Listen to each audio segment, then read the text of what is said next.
오늘 제가 로기완이라는 영화를 봤습니다.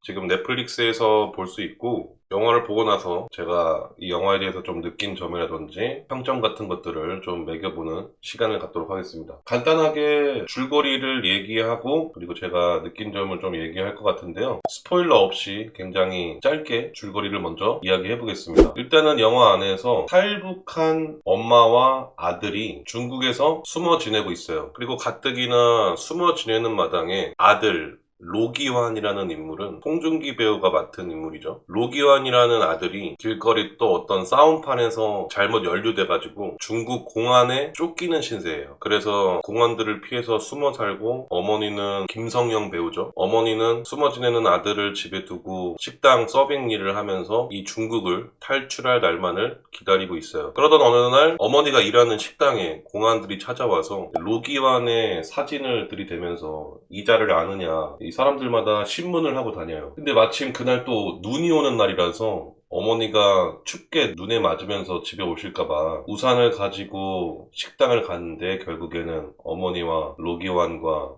중국 공안들이 마주치게 됩니다. 그리고 여기서 이제 첫 번째 위기가 나오죠. 그렇게 공안들과 쫓고 쫓기는 추격전을 벌이다가 결국에는 너무 급하게 달린 나머지 어머니가 교통사고를 당하고, 도로에서 피 흘리는 어머니를 붙잡고 울다가 중국 공안들이 저 멀리에서 뛰어오는 걸 보고 어머니가 빨리 도망가라는 말에 눈물을 머금고 도망갑니다. 그리고 여기서 도망가는 걸 도와줬던 삼촌이 있는데, 삼촌이 어떤 모 병원에 어머니의 시신을 팔아서, 그러니까 어머니가 위독하고 거의 이제 죽기 직전이니까 어머니의 시신을 불법적으로 팔아서 그 받은 돈으로 이 로기환에게 줍니다. 그리고 로기환에게 다른 나라로 도망가게끔 그 자금을 대준 거죠. 그러니까 이 돈이 너희 어머니니 빨리 도망가라. 그래서 로기환은 그런 돈으로 벨기에 브뤼셀의 브로커를 통해서 들어가고, 거기에서 난민 신청을 합니다. 근데 이 난민 신청을 하는데 인터뷰를 여러 번 해야 되는데, 심사를 받고 굉장히 몇 달에 한 번, 그리고 2차는 뭐 1년 뒤, 뭐 이런 식으로 일정이 너무 늘어지다 보니까 그때까지 이 벨기에 브뤼셀에 들어와가지고 나는 그럼 어떻게 살아야 되는 거냐, 그때까지 인터뷰가 있을 때까지. 근데 심사 그 센터에서 통역을 맡던 직원이 딱 한마디를 합니다. 잘 버티셔야죠. 그래서 막 길거리를 돌아다니는 노숙자 신세가 돼요, 로기환이 벨기에에서. 그리고 여러 어려움들에 봉착합니다. 너무 배고파서 쓰레기통을 뒤지는 것은 물론이고, 잘 곳이 없어서 공중 유료 화장실에서 잠자는 거, 그리고 길거리 깡패들한테 맞는 거, 자기의 소중한 물건들 뺏기는 것들, 그 예상이 가능한 그 어떤 스토리상에 앞으로 로기환이 이 처참한 현실이 어떻게 다가오는지에 대해서 저희가 관객들이 예상하는 것 그대로 계속 나옵니다. 그러다가 항상 잠자리로 이용했던 화장실마저도 폐쇄가 되고, 어느 이름 없는 세탁소에 가서 자고 있는데 말이라는 여자가 자고 있는 송중기의 옷에서 지갑을 뺏어가지고 도망가다가 걸립니다. 그래서 경찰서에서 마리라는 여자죠, 한국인 여자예요. 경찰서에서 마리와 걔 실랑이를 벌이다가 내 지갑을 돌려달라고. 근데 마리는 전과자였기 때문에 내가 훔친 금액을 30달러인가? 미국 달러로 30달러 이하로만 얘기를 해달라, 진술을 해달라. 그럼 내가 감옥에 안 들어가니까 내가 지금 너의 지갑을 다른 사람들한테 맡겨놔가지고 내가 여기서 풀려나면은 지갑을 돌려주겠다 하면서,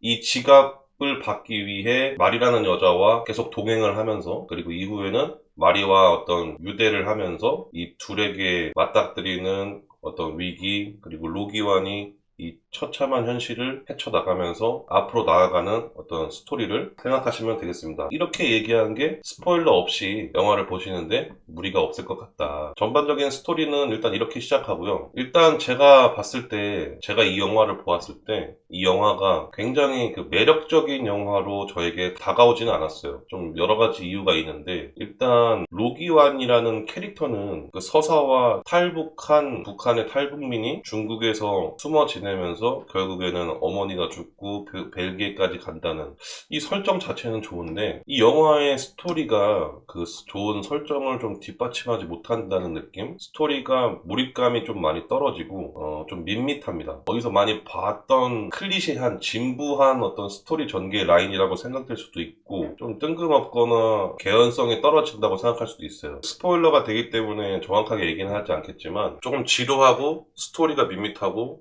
전개도 설득력이 별로 없고, 그리고 위기를 맞이하는 과정이 조금 자기적이라고 할까? 너무 억지스러운 느낌이 조금 있었습니다. 일단은 이 마리오와 로기완이 처음에 도둑과 탈북민으로 만난 거잖아요. 근데 이 감정이입을, 로기완에게 감정이입을 해서 보면은 절대 마리와는 상종할 수 없는 관계거든요. 죽은 어머니가 나에게 남기신 마지막 재산을 그렇게 가볍게 생각하고 그걸 도둑질해서 누군가에게 맡겨놓았다? 나는 지금 이 돈밖에 없는데? 그리고 굉장히 뻔뻔하면서도 제가 만약에 로기완이었으면은 정말 무슨 사단이 나지 않았을까. 근데 로기완은 궁시렁궁시렁 거리면서 마리가 하는 이야기를 다 들어줍니다. 뭔가 이런 좀 몰입할 수 없는 캐릭터 간의 대화나 이야기 전개가 저는 좀 이해가 안 됐고, 어쨌든 탈북민이라는 저 캐릭터 설정에 있는데 이 탈북민이 중국에서의 삶, 그리고 이 벨기에 브뤼셀까지 가서 거기서 지내는 어떤 여러 가지 삶, 이런 것들이 예상이 되는데 이런 예상들을 너무 그냥 쉽게 전혀 새롭지 않게 보여주고 어려움을 겪는 과정들이 너무 과합니다. 일단은 이 불량배, 벨기에 안에서도 분명히 불량배가 있을 거 아니에요. 이 불량배들한테 맞고 얻어 터지고 뺏기고, 근데 그런 장면들이 나오는 건 좋은데 그 영화 중반부 이후에 로기완의 최대 위기라고도 할 수 있는 그 뉴스에 나오는 사건이 있는데, 그 뉴스에 나오는 사건마저도 지나가는 불량배들과 엮여가지고 위기가 고조가 되거든요. 탈북민이라는 설정이라는, 그리고 탈북민이라는 서사 안에서 처참한 현실과 위기감을 표현할 수 있는 장치들은 엄청 정말 다양할 텐데, 영화 내내 계속 로기완이라는 인물이 겪는 위기와 애절함들이 전부 다 이 똑같은 그 불량배들한테 시비가 걸리고 불량배들한테 시비가 걸리는 이런 스토리로 계속 똑같이 여러 번 나오니까 조금 영화를 보면서 지치고 몰입이 안 됩니다. 너무 억지스럽다. 감독이 감독만의 좀 색다른 이야기를, 어떤 이야기 전개를 좀 보여주면 좋지 않았을까. 새로운, 아니면 혹할 만한 이야기를 좀 보여줬으면 좋지 않았을까. 너무 반복되는, 그리고 똑같은 그 위기감을 고조시키는 장치로 인해서 계속 반복적으로 나오다 보니까 억지스러웠다. 위기를 맞는 과정과 스토리가. 물론 로기완의 그 처절한 현실을 강조하려고 여러 번 쓴 것도 있겠지만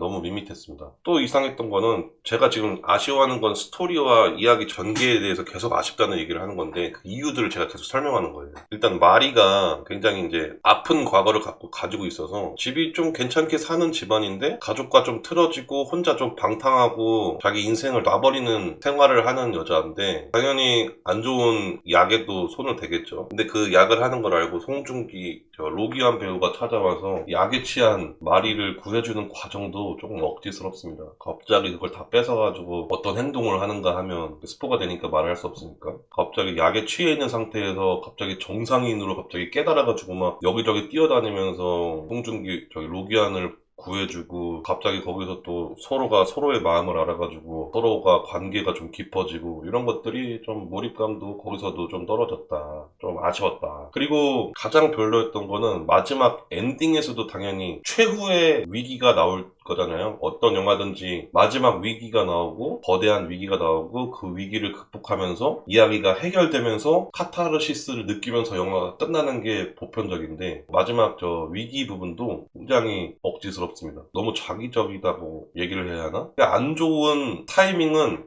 이런 좋지 않은 타이밍은 억지로 다 엉켜가지고 쫙 맞춰놓은 느낌? 그래서 보는 사람들로 하여금 좀 답답하게 느끼게 하는 그런 게 좀 있지 않았나. 그 마지막 재판 받는 과정에서, 그리고 마리의 위기가 나왔을 때, 그리고 그거를 해결하고 이들이 어떻게 헤어지는지에 대해 이 부분도 조금 아쉬웠다. 처음에는 탈북민의, 이 전체적으로 영화 스토리가 처음에는 탈북민의 애절한 현실을 보여주고 굉장히 어두운데, 마지막 중간에서는 처음에는 좀 다큐 스타일이죠. 그러다가 마지막엔 또 액션 스타일로 나와요. 그래서 영화 초반부와 후반부가 괴리가 좀 심한 거 아닌가? 저는 좀 그런 느낌이 좀 들었습니다. 그래서 정리하자면, 전체적으로 스토리 자체의 밋밋함과 그 밋밋한 스토리가 또 전개되는 것들이 조금은 자기적이었고 억지스러웠고 좀 몰입이 떨어졌다. 좀 개연성도 떨어졌고 이해하기 힘든 이야기 구조였다. 그리고 영화의 캐릭터 설정이 좋았던 데 반해. 그래서 저는 이 영화를 10점 만점에 한 4점 정도 주면은 적당한 점수가 아닐까 이렇게 생각을 합니다. 뭐 이 영화를 굉장히 잘 보신 분들, 재밌게 보신 분들도 있을 거고, 저도 뭐 그냥 무난하게 봤던 영화이고 중간중간에 좀 지루함을 많이 느끼기도 한 영화인데, 탈북민의 처절한 스토리, 그리고 그 탈북민이 다른 나라에 가서 어떤 여자를 만나고 그 여자와 함께 유대하는 이야기, 그리고 마지막 대사는 조금 의미심장했어요. 로기완 배우가 결국에는 어떠한 사건을 해결하고 자기가 원한 것들을 이루면서 이야기했던 어떤 땅과 관련된 대사, 그건 좀 의미심장했고 시사하는 바가 있다고 생각하는데, 여러분들도 보고 저와 생각이 좀 같으시다면 좋아요도 눌러주시고, 좀 다른 부분이 있다면 댓글을 많이 활용해 주시기 바랍니다. 지금까지 로기완, 넷플릭스 영화 로기완 리뷰였습니다. 고맙습니다.